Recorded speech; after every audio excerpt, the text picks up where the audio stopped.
India में rape victim के साथ पुलिस ऐसे ही रिएक्ट करती है जिस तरह से आपके और मेरी गटर में गिर जाने के बाद हमारी मम्मियां रिएक्ट करती हैं। इंडिया में रेप केसेस रिपोर्ट ही नहीं किए जाते। इसका सबसे बड़ा रीजन हमारी पुलिस है। गवर्नमेंट स्कीम ठीक तरीके से इंप्लीमेंट ही नहीं हो पाती है। इसका सबसे बड़ा रीजन हमारी पुलिस है। इस वीडियो में मेरा मकसद अपनी गवर्नमेंट या अपनी पुलिस को क्रिटिसाइज करना नहीं है। अगर गलती से मैं अपनी गवर्नमेंट या अपनी पुलिस को क्रिटिसाइज करता हूं, उसके लिए पहले से माफी चाहता हूं। मेरा मोटिव इन बढ़ते हुए रेप क्राइसिस को रिड्यूस करना है। इंडिया में चाहे कितने ही स्कीम्स लॉन्च क्यों ना हो जाए, इसका जो रिजल्ट है वो सेम ही रहने वाला है। 2012 निर्भया गैंग रेप के बाद 2013 में हमारी गवर्नमेंट ने स्कीम्स को इंट्रोड्यूस किया, जैसे कि one stop centre scheme, witness protection scheme, witness compensation schemes. आज हम यार 2020 में चेंज आया नहीं। इन बढ़ते रेप क्राइसिस का रीजन हमारी बढ़ती पॉपुलेशन तो बिल्कुल नहीं है।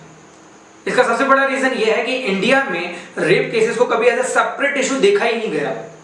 अगर माना जाता तो हमारी वो पुलिस जो चोरी का, डकैती का, लूट का, मारपिटाई का, एक्सीडेंट का और जब स्ट्राइक्स हो जाती है तो वहां पे क्राउड कंट्रोल का कई सारी क्राइसिस को हैंडल करती है, वो कभी रेप केसेस को हैंडल ही नहीं करती, क्योंकि उन्हें ये पता ही नहीं कि रेप विक्टिम के साथ डील कैसे किया। ये मैं नहीं कहता, ये सीनियर पुलिस ऑफिसर्स कहते हैं जो अपना नाम पब्लिक डोमेन में नहीं लाना चाहते।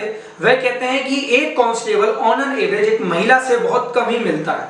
उसके ऑफिस में भी, कोर्ट में भी, जेल में भी और दैनिक आधार पे भी वो एक महिला से कम ही मिलता है। जहां पे उसे एक महिला के साथ कैसे डील करना है और स्पेशली एक ऐसी महिला के साथ जिसको एक्सप्लॉइट किया गया है, कैसे डील करना है उसे नहीं पता। Now let's talk reality. Rape cases police के ऊपर एक बर्डन है। हमें पुलिस के ऊपर से ये बर्डन हटाना होगा। ये मैं नहीं कहता, ये पुलिस की खुद इन्वेस्टिगेशन बताती है। सुप्रीम कोर्ट की एक सीनियर लॉयर कहती हैं कि इंडिया में इन्वेस्टिगेशन का जो मैकेनिज्म है ये सड़ चुका है। क्राइम सीन को कैसे प्रोटेक्ट किया जाता है और यहाँ पे इन्वेस्टिगेटर्स को ये पता ही नहीं होता है सिंपल एविडेंसेस को कलेक्ट कैसे किया जाए, जैसे कि सैंपल्स, फोटोग्राफ, फिंगरप्रिंट्स, और ये तो केवल बेसिक्स हैं। Now let's talk the solution. Solution इसका केवल यह है कि यहाँ पे हमें पुलिस को हटाकर एक न्यू एजेंसी को इंट्रोड्यूस करना होगा, जिसे केवल रेप क्राइसिस को डील करने के लिए ही ट्रेन किया जाए, जिनके ऊपर किसी भी ऐसी पॉलिटिकल पार्टी या पॉलिटिकल लीडर और किसी भी ऐसे हाई प्रोफाइल बिजनेसमैन का ऐसा कोई भी इन्फ्लुएंस ना हो। हाल ही में हुए हर केस में जब एक 3 स्टार ऑफिसर से पूछा गया कि सर इसका रीजन क्या है या अभी क्या कर रहे हैं, तो वह कहते हैं तो एक बार बस बता तो दीजिए कि बॉडी है कि क्या है। मुझे सर राइट नहीं है बोलने का। मैं थर्ड क्लास का एक पुलिस ऑफिसर हूँ। जल क्या रहा है आपके सामने? थर्ड स्केल का पुलिस ऑफिसर हूँ। मुझे बोलने का अधिकार नहीं हिंदुस्तान में। आप लोग क्या बता दीजिए, जो बोल सकता है वो बोले। नहीं कौन, ये क्या चल रहा है इतना बस बता दीजिए। क्योंकि हायर ऑफिशियल्स का उस 3 स्टार ऑफिसर पे इतना ज्यादा दबाव था कि वो अपनी बात रख भी नहीं पा रहा। Now let's come to the solution. Rape cases की मॉनिटरिंग उन स्पेशल कोर्ट्स के थ्रू हो जो केवल इन रेप केसेस से डील करने के लिए सेटअप की गई हैं। अगर हम ऐसा कर पाए तो गवर्नमेंट की एग्जिस्टिंग स्कीम सफिशिएंट है इन क्राइसिस से डील करने के लिए। ये एजेंसी विक्टिम के जितने भी प्रोटोकॉल्स हैं उसे इंश्योर करेगी।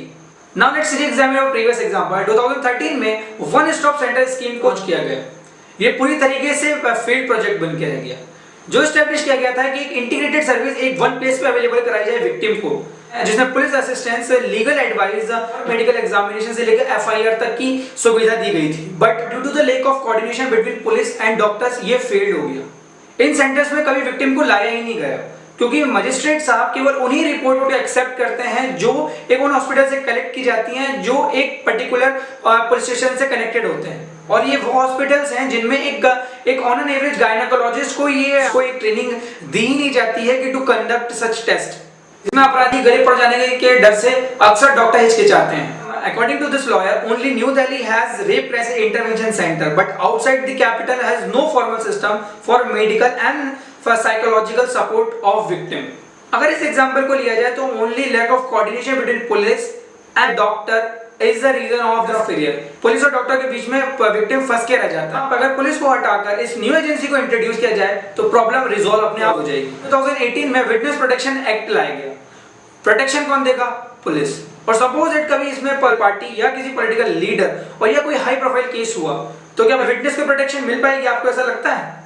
यह भी जिम्मेदारी इस न्यू एजेंसी की हो। और भी स्कीम्स है, आपको केवल यह करना है कि आपको पुलिस का रोल हटाकर इस न्यू एजेंसी को रिप्लेस करना है। जितनी भी प्रॉब्लम हो, जितने भी आपके मन में डाउट है, वो अपने आप रिजॉल्व हो जाएंगे। आप भी मेरी बात से सहमत है तो इस वीडियो को लाइक करें, और अगर सहमत नहीं है तो डिसलाइक करें। और अगर आपके मन में से कोई भी सवाल या जवाब है तो हमें कमेंट करें, मैं उसका जवाब दूंगा।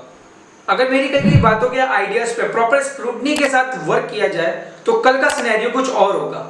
और हाँ, इस चैनल को सपोर्ट करें सब्सक्राइब करके, और मिलता हूँ आपसे अगली वीडियो में। जय हिंद।